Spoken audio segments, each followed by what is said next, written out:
along this morning. Tyler Fulgen alongside my lovely co-host Amina Smith, who, congratulations, is expecting a second child. I have an idea. By the way, I want to float your way. Yes. After what we saw last night at Madison Square Garden, we named baby number 2 after Jalen Brunson. Probably not after Jalen Brunson because it's a girl. So maybe Madison. Maybe just to honor Madison Square Garden. See? Exactly. It was crazy outside of Madison Square Garden last night. Out there on 7th Avenue. It's a garden party. You cannot get in. Or whatever boss man D-Lo said, because in my mind it's the same thing. A comeback, OT, and a raucous crowd inside of the Garden.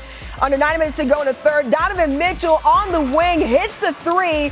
Cavs go up by 21, and they would get the lead as high as 22. Entering last night, teams up by 22 in the fourth quarter. We're 594-1 over the last 30 postseasons. There's a reason why I'm telling you this, guys. Jalen Brunson gets in the lane. It's the floater right there. Knicks now down by 20. Brunson feeds Cat, who finishes with the layup right there. Lead now cut to 15. Just over 5 minutes to play. JB putting the moves on James Harden, was doing it all night long. Could not do anything with Jalen Brunson in the fourth quarter. Just over 4 minutes to play. Jalen Brunson again with a shot over the beard. Knicks now down by 8. Next possession for New York. Brunson says, give me some more barbecue chicken, okay? Brunson and fans fired up. Finger looking good. Finger looking good. Look, Timothy Chalamet had to go give Tracy Morgan a hug. He was like, this is the best game ever. Mikal Bridges in the corner. Hits the 3 right there. Patrick Ewing loving it on the sidelines. 50 seconds left in the fourth. Knicks swing it to Landry Shamet for the 3. Gets a favorable bounce, and it's a bucket. We're all tied up at 99 apiece. Look, I mentioned, guys, that the Cavs, they had a lead as large as 22 points in the fourth quarter. That just faded away. MSG going absolutely nuts. Harden with the fake right here on JB, but gets a fadeaway jumper to go. Cavs up 101-99. Jalen Brunson says, look, come on, I've been cooking you all night. I'm going to do it again. Game now tied at 101 apiece. Final seconds of the fourth quarter. James Harden looking, searching, finds Sam Merrill for 3. That one's no good. Knicks end regulation on a 30-8 run. Cavs blew their 22-point lead down the stretch of this game, and now we're heading in to overtime. 4 minutes to go. Jalen Brunson, the man of the night. Float game, strong. 38 points for Brunson in this one. OG Anunoby, he's back and better than ever. Gets to the basket, gets the bucket to go. Knicks now up by 6, under 2 to play in OT. Landry Shamet knocks down the 3 right there from the wing. MSG going absolutely crazy. Knicks with a 40-11 run to end the game. Knicks win game 1, 115-104, and proving they got that dog in them. Great win by our guys, and obviously we don't get it done if Jalen Brunson doesn't play like one of the MVP guys in the league. He was phenomenal. He did what he was supposed to do tonight, and it definitely helped us get the win. Anyone watched us last year when we was in Boston, I feel everyone counted us out in those first 2, and we did exactly like this. So shout out to our team, the grit we showed, the resiliency we showed, and of course Jalen Brunson was special. Our team showed up defensively in the fourth and overtime, and that's how we're going to leave MSG tonight with a win. Senior NBA writer Brian Windhorst hopping on with us now this morning to discuss exactly how the Knicks orchestrated an improbable 22-point fourth-quarter comeback against the Cavs. So, Wendy, how did they do it? Well, when you have a collapse or a comeback, whichever way you want to look at it, of this level, there is always multiple things happening. So you first off start Jalen Brunson, Captain Clutch, showing the reason why he has developed this reputation as a fourth-quarter killer. He had to make these shots, okay?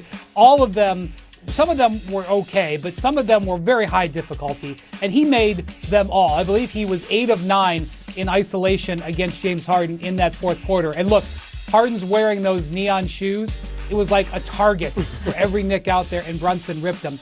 But also, the Cavs just totally didn't do anything at their side of the court. Their offense stopped maneuvering, and for reasons that really are unexplainable and unacceptable, they sat on 4 timeouts.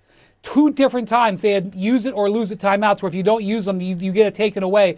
They didn't call them.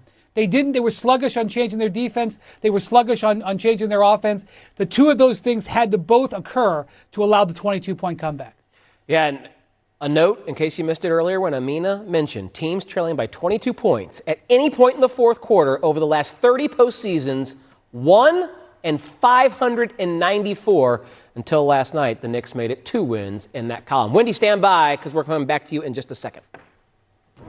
The Cavs' two biggest stars were nowhere to be found down the stretch during the Knicks' 44-11 run. To close the game, Donovan Mitchell and James Harden were 1 for 10 from the field, including 0 for 5 from three-point range with 2 turnovers and combined for just 3 points. James Harden on the missed opportunities in Game 1. We really hadn't had time to, go over them. We literally it's been, less than 48 hours, from the last series. But even with that being said, we had a more than great opportunity to win a game. So, figure it out, make some adjustments, and be better for Game 2. It's one game. We could have lost by 40. Still would have been 1-0. So we just watched the film. We played, pretty solid for 3 quarters or so. We'll make adjustments and go from there. We lost. We blew it. All right, let's round for Game 2. Simple as that. I like to hold my timeouts. I mean, I didn't want to have one timeout at the end of the game, 1 or 2 point game. I try to hold them, And Wendy, you heard Atkinson right there talking about the timeouts. You just touched on it just about a couple of moments ago. What do you make of his comments there? Well, it's unacceptable. It's an unacceptable answer. I can understand he's trying to protect his players and protect himself, but you can have 4 timeouts going into the fourth quarter. The Cavs did not use their 4th timeout. They did not use their 3rd timeout. When 3 minutes hits, your timeouts are reduced to 2. That's what he's talking about. He wants to have 2 timeouts in the last 3 minutes, if for nothing else, and to also challenge. That's an acceptable answer. It is not acceptable to explain why he had 2 other timeouts that he didn't use. And look, even if you don't want to use the timeout, you've got to make another adjustment. You cannot let Harden continue to fall into isolation. At some point, they did go to double teaming him, but by the time that happened, the Knicks were already on a run. And then the double team, he just passed out and you gave up open 3-point shots. And then, even if it's not defense, even if you want to get away from the Harden matchup, offensively, they stopped running action. They had great actions early in this game. And frankly, we showed the Sam Merrill shot at the end of the game. Donovan Mitchell had the ball in his hands and gave it up to James Harden and let James Harden initiate. Harden was not getting it done last night. If you didn't want that as a coach, you're sitting there with timeouts. Call the timeout. You have the time to do a restructure. I know Merrill's shot almost went down, but I can't explain why Donovan just gave up the ball at the end of regulation there when it could have been, him to go to attack at it. Brunson had 5 fouls. The Cavs almost never attacked him. There's 10 different reasons why you call a timeout and draw something up there, and he left them sitting there not used.